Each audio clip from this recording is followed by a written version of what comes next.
엄청나게 똑똑하고 아주 가끔은 엉뚱한 뇌 이야기. 딤 버넷 지음. 챕터 2. 기억이라는 것은 얼마나 감사한 선물인가. 단, 영수증은 반드시 보관할 것. 도무지 이해할 수 없는 인간의 기억 시스템. 들어가며. 요즘 기억을 뜻하는 메모리라는 단어가 자주 언급된다. 물론 기술적인 의미에서다. 컴퓨터에서 메모리는 우리 모두가 알고 있듯이 정보를 저장하는 공간을 뜻한다. 그러니 사람들이 컴퓨터 메모리나 인간의 메모리나 작동 원리는 뭐 거기서 거기라고 생각한다 해도 이해할 수 있는 일이다. 정보가 입력되고 뇌는 이를 기록하며 우리는 필요할 때 이 정보를 꺼내 쓴다. 컴퓨터 메모리와 똑같지 않은가? 하지만 아주 중요한 차이가 있다. 컴퓨터 메모리의 경우 정보가 일단 입력되면 이것들은 누가 삭제를 명령하지 않는 한 언제까지고 영원히 그곳에 머문다. 기술적인 문제만 없다면 불러오기를 명령하는 순간 이전에 이 저장된 상태 그대로 나타난다. 지금까지는 아주 논리적이다. 그런데 만약 컴퓨터가 메모리에 있는 정보 중에 어떤 것이 다른 것보다 더 중요하다고 판단하면 어떻게 될까? 왜 그러는지는 결코 알 수 없다. 아니면 컴퓨터가 아무런 논리적인 체계도 없이 정보를 저장해버려서 가장 기본적인 데이터를 찾는 데에도 모든 폴더와 드라이브를 다 뒤져봐야 한다면? 혹은 컴퓨터가 내가 저장해둔 고등학생 시절 일기나 야한 동영상 같은 지극히 개인적이고 민망한 정보 파일을 허락도 없이 아무 때나 열어본다면? 혹은 내 정보가 너무 마음에 안 든 나머지 컴퓨터가 자기 뜻대로 내용을 바꾸어 버린다면? 이런 일들이 예고도 없이 아무 때나 일어난다고 상상해보자. 여러분은 컴퓨터를 켠 지 30분도 채 안 되어 사무실 창밖으로 던져버릴 것이다. 컴퓨터는 3층 아래 주차장 바닥에서 급작스러운 최후의 순간을 맞이하게 될 테고 말이다. 바로 뇌 이야기다. 뇌는 이처럼 우리 기억을 가지고 이런 몹쓸 장난을 치고 있다. 그것도 항상, 늘, 매일같이. 만약 컴퓨터가 문제라면 우리는 이참에 새로 출시된 업그레이드 버전 제품을 다시 구입할 수도 있고 아니면 컴퓨터 매장에 들고 가서 이 제품을 추천한 판매 직원에게 소리를 지를 수도 있다. 하지만 뇌는 우리가 도저히 어떻게 할 수가 없다. 전원을 껐다 켜서 재부팅을 할 수도 없는 노릇이다. 앞에서 보았듯이 잠도 믿을게 못 된다. 만약 여러분 중에 상대방이 답답함에 참다 못해 몸을 부르르 떨게 만드는 걸 즐기는 사람이 있다면 현대 신경과학자들에게 가서 아무것도 모르는 얼굴로 고개를 갸우뚱하며 뇌는 컴퓨터와 비슷하지 않나요? 라고 이야기하면 된다.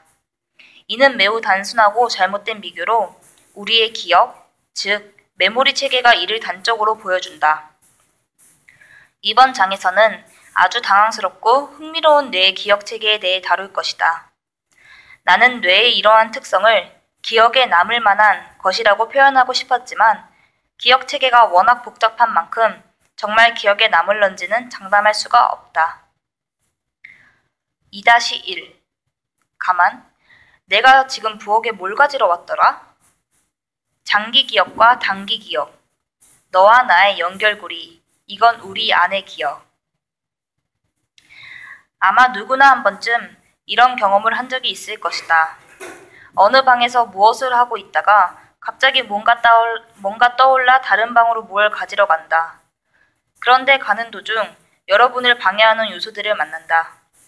거실에 앉아있던 동생이 말을 걸거나 텔레비전 뉴스에서 충격적인 사건을 보도하고 있거나 부엌에서 흘러나오는 맛있는 냄새를 맡게 되거나 하는 것들이다. 아무튼 방해 요소가 무엇이건 간에 그곳을 지나 목적지에 도착했는데 문득 지금 내가 이 방에 들어와 무엇을 가지고 가려고 했었는지 갑자기 기억이 나질 않는다. 당황스럽고 짜증이 나기도 하며 시간도 허비가 된다. 누구나 한 번쯤 겪어보았을 이러한 증상은 우리 뇌가 기억을 처리하는 방식이 지나치게 복잡해서 발생하는 이상현상 중 하나다.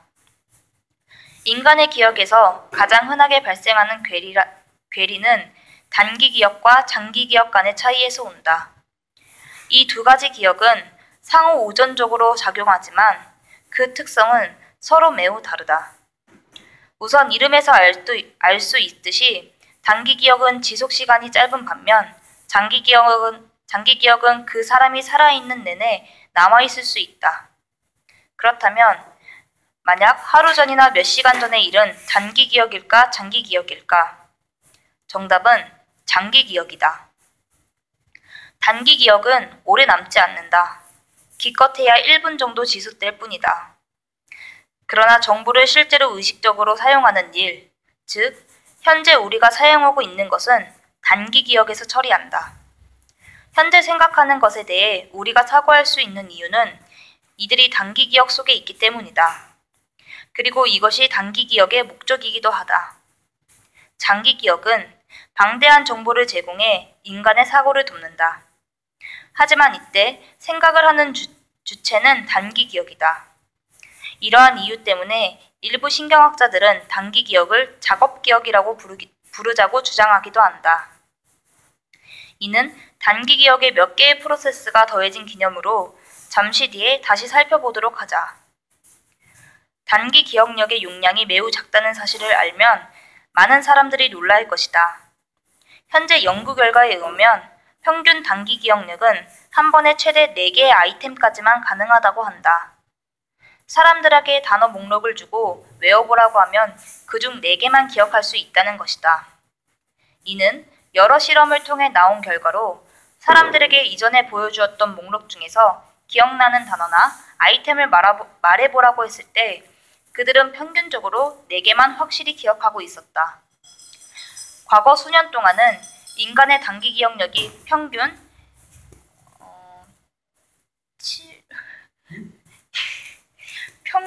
이걸 뭐라고 읽어야 되지? 아니요, 이거 부호가 뭐지?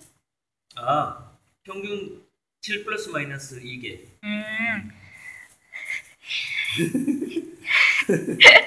괜찮아요. 인간의 단기 기억력이 평균 7 플러스 마이너스 2개라고 생각했다. 이는 1950년대 조지 밀러의 실험 결과에 나온 결과로서 이를 매직 넘버 혹은 밀러의 법칙이라고 부른다. 그러나 이후 기억 방법이나 실험 방법을 개선하여 재평가해보니 인간의 실제 단기 기억 용량은 아이템 4개 정도에 지나지 않는다는 연구 결과가 나왔다. 여기서 주목할 부분은 아이템이라는 용어다. 단기 기억에서 아이템으로 간주하는 것은 그 종류가 매우 다양하다. 인간은 단기 기억력의 한계를 극복하고 저장 용량을 극대화시킬 수 있는 여러 가지 방법을 고안해왔다. 그중 한 가지는 청킹 혹은 청크라고 불리는 방법인데 기억할 정보들을 하나의 그룹으로 묶어 단기 기억력을 활용하는 것이다. 만약 여러분들에게 자동차, 다람쥐, 땅콩, 노래, 공원이라는 단어를 외우라고 한다면 외워야 할 것은 총 5개의 아이템이다. 그런데 이를 공원의 다람쥐가 땅콩 자동차에서 노래한다라고 문장으로 기억하게 되면 이는 하나의 아이템이 된다. 이전의 실험자들과 논쟁이 붙을 수 있는 부분이다. 반대로 장기 기억력의 경우에는 아무도 기억 용량을 꽉 채울 만큼 오래 살지 못하므로 최대 용량이 어느 정도인지는 알 길이 없다. 확실한 것은 장기 기억의 용량은 매우 크다는 점이다. 그렇다면 왜 단기 기억은 이처럼 아주 제한적일까? 그 이유 중 하나는 단기 기억은 계속해서 사용되기 때문이다. 인간은 깨어있는 매 순간마다 어떤 사람은 잠자는 중에도 경험하고 생각한다. 이때 놀라운 속도로 정보가 들어오고 나간다. 단기 기억은 안정성과 질서를 요구하는 장기 기억 속으로 들어가지 않는다. 마치 번잡한 공항에 들어가면서 거추장스러운 짐이나 잡동사니 등은 입구에 놔두고 들어가는 것과 비슷하다. 단기 기억이 짧은 또 다른 이유는 단기 기억력은 물리적인 기반이 없기 때문이다. 단기 기억은 뉴런 내의 특정 행동 형태로 저장된다. 좀 더 자세히 설명하자면 뉴런은 뇌세포 또는 신경세포의 공식 명칭이며 전체 신경계의 기본 요소다. 각각의 뉴런은 아주 작은 생물학적 처리 장치다. 세포막에서 전기 활동의 형태로 정보를 받고 또 생성하며 세포막의 뉴런으로부터 받은 정보를 구조화한다. 뉴런은 다른 뉴런들과 촘촘하고 복잡한 연결고리를 형성하기도 한다. 따라서 단기 정보는 점두엽의 배회축 전전두엽 비질처럼 관련 영역의 뉴런 활동에 의해 이루어진다. 뇌 스캐닝을 해보면 전두엽에서 훨씬 더 섬세한 사고작용이 이루어진다는 것을 알 수 있다. 뉴런 내의 행동 형태로 정보를 저장하는 것은 꽤 까다로운 일이다. 마치 카푸치노 위에 거품으로 쇼핑 목록을 적는 것처럼 말이다. 이때 거품이 잠시나마 단어 모양을 유지하긴 하므로 메모를 하는 것이 물리적으로 불가능하지는 않지만 그리 오래 가지 못한다. 따라서 정보를 장기간 저장할 목적으로는 적합하지 않다. 단기 기억의 목적은 정보를 빠른 속도로 처리하여 활동하는 것이다. 이때 끊임없이 정보가 들어오기 때문에 중요하지 않은 것들을 무시하거나 바로 덮어쓰기를 해버리거나 아니면 사라지게 만든다. 그런데 이런 단기 기억 시스템에도 종종 오류가 발생한다. 정보를 제대로 처리하기도 전에 중요한 내용이 날아가 버리는 것이다. 가만, 내가 지금 이 방에 뭘 가지러 왔더라? 와 같은 상황이 벌어지는 이유다. 뿐만 아니라 단기 기억의 과부하가 발생하면 새로운 정보와 요청을 처리하느라 세부적인 내용에 신경을 쓰지 못하게 된다. 예컨대 당신이 지금 7살짜리 아이들이 30명쯤 모인 생일 파티 장소에서 음식 주문을 받고 서빙을 하는 상황을 상상해봐라. 이쪽에서 딸기 아이스크림과 초콜릿 케이크를 주문을 받고 있는데 저쪽에서 음료수 잔이 엎어지고 어디선가 울음소리가 터져나오는 동시에 어떤 녀석은 쓰레기통 속에 들어가려고 하는 상황이다. 이때 누군가 당신을 부르며 조금 전 주문을 취소하겠다고 한다. 당신은 그 사람의 주문 내용을 기억할 수 있을까? 단기 기억력은 이 엄청난 정보를 처리할 능력이 없다. 그렇다면 여기서 질문이 하나 생긴다. 만약 생각을 담당하는 단기 기억력이 이 정도 용량밖에 안 된다면 우리는 대체 어떻게 하루 종일 그 많은 일들을 다 처리하고 있는 것일까?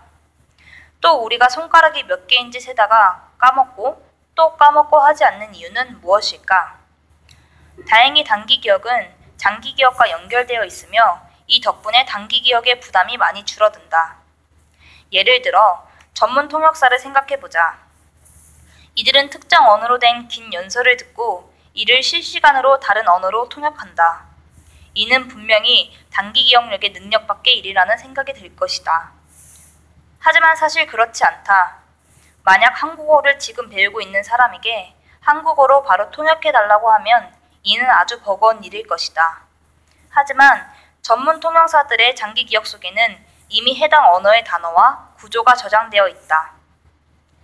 인간의 뇌에는 브로카 영역이나 베르니케 영역처럼 언어를 담당하는 영역이 있다. 이 부분은 뒤에서 다시 설명할 것이다. 그리고 단기 기억은 단어의 순서와 문장의 의미를 다루어야 하는데 이는 특히 연습을 통해서 가능해진다. 이러한 단기, 장기 기억의 상호작용은 모든 사람에게 공통적으로 일어난다. 샌드위치가 먹고 싶을 때마다 샌드위치라는 단어를 배울 필요는 없는 것처럼 말이다. 하지만 주방에 들어갔는데 뭘 먹고 싶었는지 까먹는 경우는 충분히 있을 수 있다. 정보가 장기 기억으로 남을 수 있는 방법은 여러 가지다. 중요한 전화번호와 같은 정보를 의식 상태에서 계속 되새기면 단기 기억이 장기 기억으로 남는다. 즉, 계속 그 정보를 되풀이함으로써 오래 기억할 수 있게 된다. 단기 기억은 순간의 짧은 활동으로 일어나는 반면 장기 기억은 시냅스를 통해 뉴런과 뉴런 사이에 새로운 연결고리가 생김으로써 이루어지는데 이는 외우고자 하는 특정 내용을 계속해서 반복함으로써 더 강화된다. 뉴런은 뇌에서 몸으로 또 몸에서 뇌로 정보를 전송하기 위해 활동 전이라는 신호를 발생시킨다. 이는 마치 전기가 말랑말랑한 전선을 통과하는 것과 비슷하다. 일반적으로 수많은 뉴런이 하나의 신경을 구성하며 한 점에서 다른 점으로 활동 전위를 이동시킨다. 따라서 신호가 특정 위치에 도달하려면 한 뉴런에서 다른 뉴런으로 이동해야 한다. 여기서 두 뉴런 혹은 더 많은 뉴런 사이의 연결 부위를 시냅스라고 부른다. 시냅스는 물리적으로 연결된 상태는 아니다. 정확히 말하자면 한 뉴런의 끝부분과 다른 뉴런의 시작 부분 사이의 좁은 틈을 뜻한다. 내용이 좀 더 복잡해지긴 하지만 사실 상당수의 뉴런들은 여러 개의 시작 부분과 끝부분을 가지고 있다. 활동 전이가 시냅스에 도착하면 첫 번째 뉴런에서 신경 전달 물질이라는 화학 물질을 시냅스로 방출한다. 방출된 신경 전달 물질은 시냅스를 통과하여 수용체를 통해 다른 뉴런의 막과 반응한다. 이때 신경 전달 물질이 수용체와 만나면 뉴런에서 새로운 활동 전이가 발생하고 또 그 다음 시냅스로 이동하는 현상이 계속 이어진다. 뒤에서 다시 다루겠지만 신경 전달 물질에는 여러 종류가 있다. 신경 전달 물질은 실질적으로 뇌의 모든 활동을 뒷받침하며 각각의 역할과 기능도 다르다. 뿐만 아니라 신경 전달 물질은 저마다 상호작용하는 수용체가 각각 다르다. 이는 열쇠나 비밀번호, 지문, 망막 스캔이 각각 일치해야만 문이 열리는 것과 비슷하다. 시냅스는 실제 정보가 뇌에 보관되는 장소로 알려져 있다. 특정 위치의 시냅스들이 특정한 형태의 그룹을 만들고 있다면 이는 기억을 의미한다. 그리고 이 기억은 이 시냅스들이 활성화할 때 발생한다. 다시 말해 시냅스 그룹은 특정 기억을 나타내는 물리적인 형태다. 종이 위의 잉크가 우리가 인식할 수 있는 언어의 단어처럼 보이듯이 특정 시냅스 혹은 여러 시냅스들이 활성화되면 뇌는 이를 기억으로 해석한다. 이렇게 여러 시냅스들을 형성하며 새로운 장기 기억을 만드는 과정을 인코딩이라고 한다. 이는 기억이 뇌에 실질적으로 저장되는 프로세스를 뜻한다. 인코딩은 뇌에서 꽤 빠른 속도로 처리되지만 즉각적이지는 않다. 따라서 단기 기억은 영구적이지는 않지만 이보다 더 빠른 활동을 통해서 정보를 저장한다. 이때 단기 기억은 새로운 시냅스를 형성하지 않고 다목적의 시냅스 다발을 작동시킨다. 그러므로 단기 기억 속의 정보를 계속 되풀이하는 것은 이 정보를 오랫동안 활동하게 만들어서 장기 기억으로 인코딩할 수 있는 시간을 주는 것이다. 하지만 이처럼 기억할 수 있을 때까지 반복하는 방법만이 정보를 기억하는 유일한 방법은 아니다. 무언가를 기억하기 위해서 매번 모든 것을 반복할 수는 없는 일이다. 굳이 그럴 필요도 없다. 사실 우리가 경험하는 거의 모든 것은 장기 기억 속에 특정 형태로 저장된다는 증거가 있다. 감각 정보, 그리고 이와 관련된 모든 감정 및 인지적 요소는 모두 측두엽의 해마로 전달된다. 해마는 뇌의 아주 활동적인 영역으로 끊임없이 발생하는 감각 정보를 개개의 기억으로 저장하는 역할을 한다. 많은 실험 결과에 따르면 해마는 실제로 기억의 인코딩이 일어나는 장소다. 해마가 손상된 사람들은 새로운 기억을 인코딩하지 못한다. 반대로 새로운 정보를 계속해서 배우고 외우는 사람들은 해마가 놀라울 정도로 발달되어 있어 해마에 대한 의존성이 더 크고 해마 활동도 더 활발하다는 것을 알 수 있다. 일부 실험에서 새로 생성된 기억에 꼬리표를 붙이는 방법을 사용했는데 뉴런이 생성될 때 필요한 단백질을 눈에 보이게 만들어 이 물질을 주입시키는 복잡한 방법이다. 실제로 기억들이 해마에 모여 있는 것을 볼 수 있었다. 기억들이 해마 주위에 모였다가 점점 새로운 기억들이 그 뒤에 계속해서 추적되면서 이들을 서서히 밀어내고 기존의 기억들은 점차 피질 안으로 이동한다. 이처럼 인코딩된 기억들을 강화시키는 과정을 기억 강화라고 부른다. 기억될 때까지 정보를 반복이는 단기 기억 방법은 새로운 장기 기억을 형성하는 데 필수적이지는 않지만 특정 형태로 정렬된 정보가 인코딩되는 데에는 중요한 역할을 한다. 전화번호를 생각해보자. 이는 장기 기억 속에 저장된 단순한 숫자 정렬에 불과하다. 그런데 왜 우리는 이 숫자를 다시 인코딩해야 할까? 전화번호를 되뇌면 이렇게 정렬된 숫자는 필요한 정보이므로 오래 저장할 수 있는 고유의 기억 공간이 필요하다. 고유의 기억 공간이 필요하다는 경보가 울린다. 즉, 단기 기억을 반복하는 것은 정보에 매우 급함이라는 스티커를 붙여서 정리팀으로 보내는 것과 같다.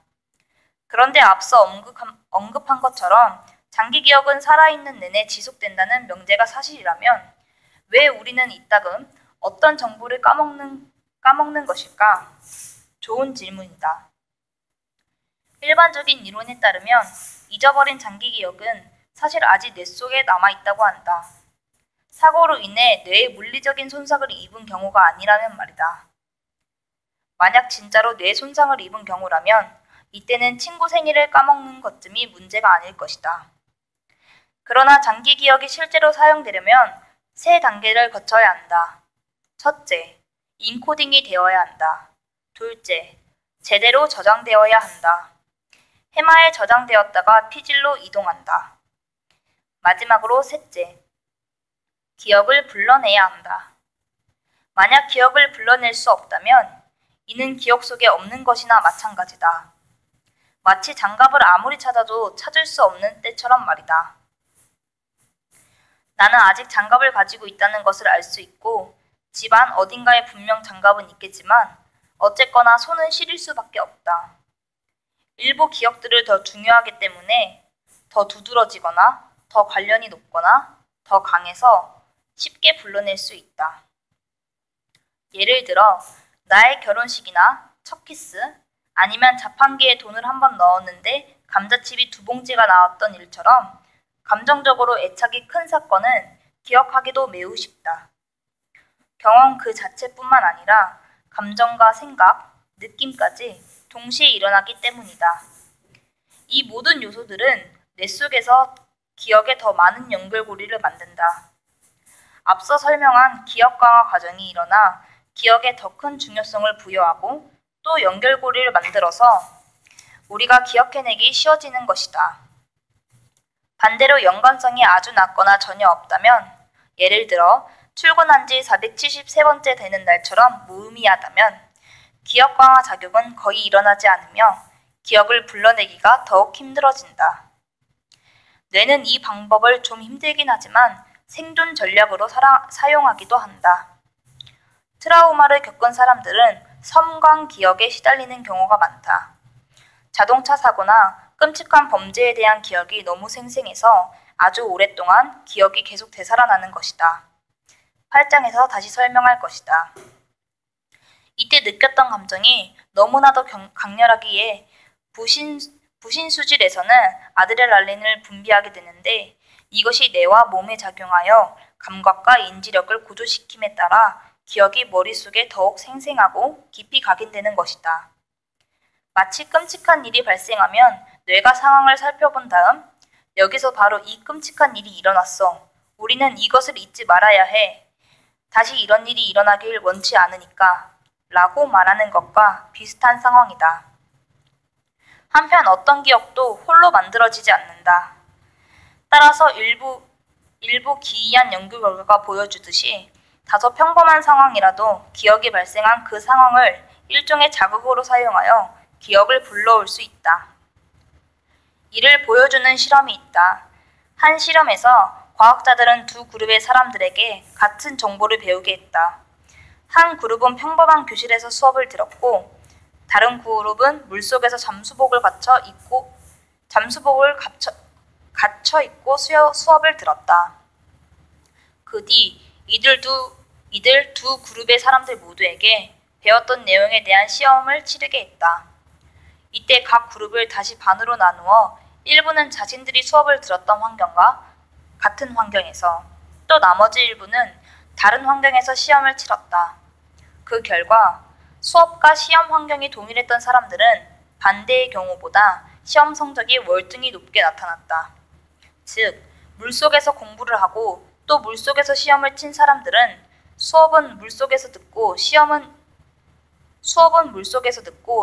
일반 교실에서 친 사람들보다 점수가 훨씬 높았다는 것이다. 여기서 물속이라는 장소 자체는 학습이나 기억 능력과 아무런 관련이 없다. 중요한 것은 정보를 습득하는 당시의 상황이다. 학습한 정보에 대한 기억은 학습 당시의 상황과 상당히 연관되어 있기 때문에 같은 상황에 놓여졌을 때 그 기억이 일부 활성화되고 이를 불러내기가 더 쉬워진다. 그런데 여기서 한 가지 주목해야 할 사실이 있다. 기억의 종류에는 꼭 우리에게 직접 발생한 일만 있는 것도 아니라는 점이다. 일화적 기억 혹은 자서전적 기억이라 부르는 자신의 삶에 관한 개인적인 기억이 그 예다. 그 밖에도 정보와 관련된 상황이 필요하지 않는 의미기억도 있다.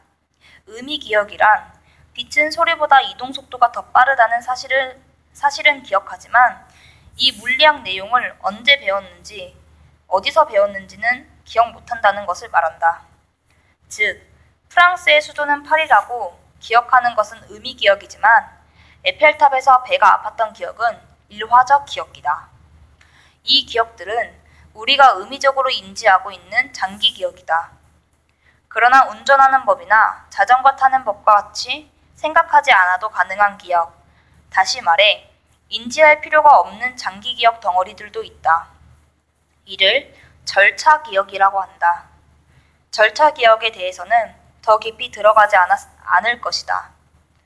절차 기억에 대해 생각하기 시작하면 이를 활용하는 것이 더 어려워질 것이기 때문이다. 간단히 정리하자면 단기 기억은 빠르게 이용할 수 있으며 순간적인 기억인 반면 장기 기억은 지속적이고 영구적이며 큼직한 기억이다. 이 때문에 학교에서 재미있는 일이 생기면 영원히 기억에 남기 쉽지만 내가 왜 방에 오려고 했었는지는 조금만 방해를 받아도 쉽게 잊어버린다.